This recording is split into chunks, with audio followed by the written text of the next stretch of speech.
কোরআন পড়া শেষে মসজিদ থেকে ফেরার সময় মাইক্রোবাসের ধাক্কায় 4 জন শিশু নিহত হয়েছে। প্রতিবাদে কুষ্টিয়ার রাজবাড়ী আঞ্চলিক মহাসড়ক অবরোধ করে রেখেছে বিক্ষুব্ধ জনতা।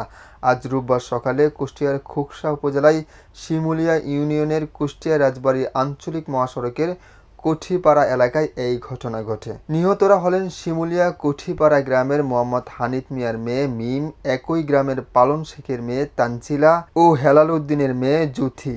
শিমুলিয়া ইউনিয়ন পরিষদের চেয়ারম্যান আব্দুল কুদ্দুস আমার বার্তাকে জানান, সকালে শিমুলিয়া কঠিপাড়া জামে মসজিদে কোরআন পড়া শেষে শিক্ষার্থীরা বাড়ি ফিরছিল।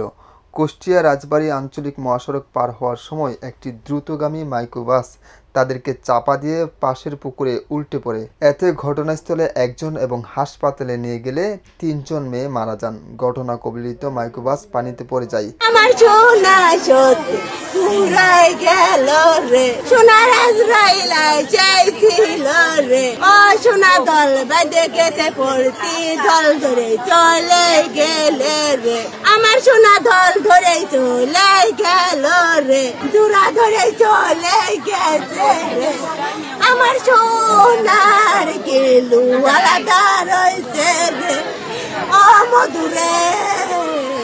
হাইওয়ে পুলিশ কর্মকর্তা আকুল চন্দ্র বিশ্বাস বলেছেন, মাইক্রোবাসের ধাক্কায় 4 জন শিশু মৃত্যুর প্রতিবাদে কুষ্টিয়ায় রাজবাড়ী আঞ্চলিক মহাসড়ক অবরোধ করে রেখেছে বিক্ষুব্ধ জনতা।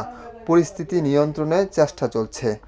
হাসিবুল ইসলাম, আমার বার্তা, কুষ্টিয়া।